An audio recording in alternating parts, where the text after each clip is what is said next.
I meet Jewish philosopher Yoram Hazony to find out how one God won out over many.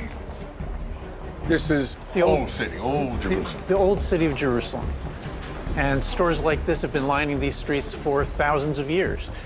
Except you know that thousands of years ago, they actually sold idols, like representations of gods, like little figurines. In fact, there's an old rabbinic story, go back time of the Talmud, that Abraham's father was a idol shop owner. So these idols, what were these gods for? So the gods, they represent, in the old pagan religions, they represent anything that a human being could want or need. There's a god that brings the rain. That's the rain god. You want victory on the battlefield, so there's a god of war. But you'd have to figure out how you're going to please all the different gods to get what you wanted. Right, exactly. So some of those gods, all they want is like, you know, a party. They want wine and song and some good food. That's not such a bad thing. But some of those gods demanded bloodshed. So you want something from me? I want something from you. I want you sacrifice your son or something. All right.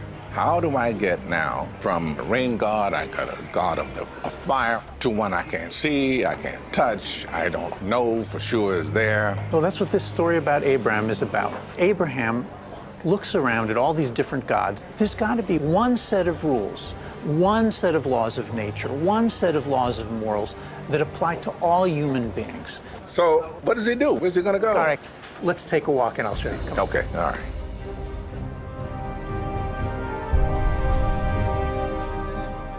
So right here, we're looking at the absolute center of the religious world. This is it. This is the place.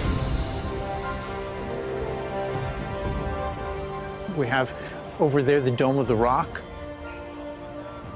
Over there, Al-Aqsa Mosque, the Mount of Olives, and the Valley of Gethsemane. And down below, the Western Wall, the holiest prayer shrine of Judaism.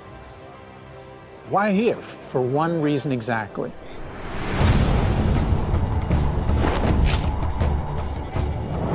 When Abraham almost sacrificed his son Isaac, it took place right up there on that spot.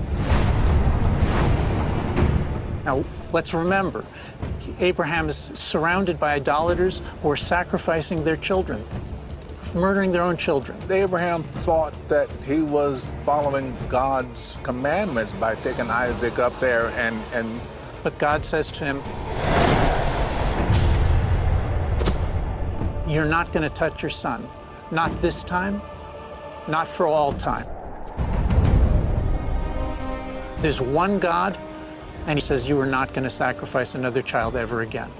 And commemorating that never again is the reason that the Jews build the temple here, and from there Judaism and Christianity make this the holiest place in the history of the world. That brings up a question, though. This is an invisible God. There's no way that you can make some approximation of it. Right? There's no idols. It's a single force that gives order, the physical order and the moral order to all of mankind and to our whole world. There's no representation, because he's not a local power. Temples to the single Jewish God stood on this spot for almost 1,000 years, until the Romans destroyed the one that was standing in 70 AD. But that destruction did not end this fate. And one incredible thing about this is that the one invisible God that's beyond all things, it turns out that, you know, when you destroy the temple to that one God... You don't destroy the God. You don't destroy the God. It turns out he's just as much there as he was before. That's well put. It's understandable.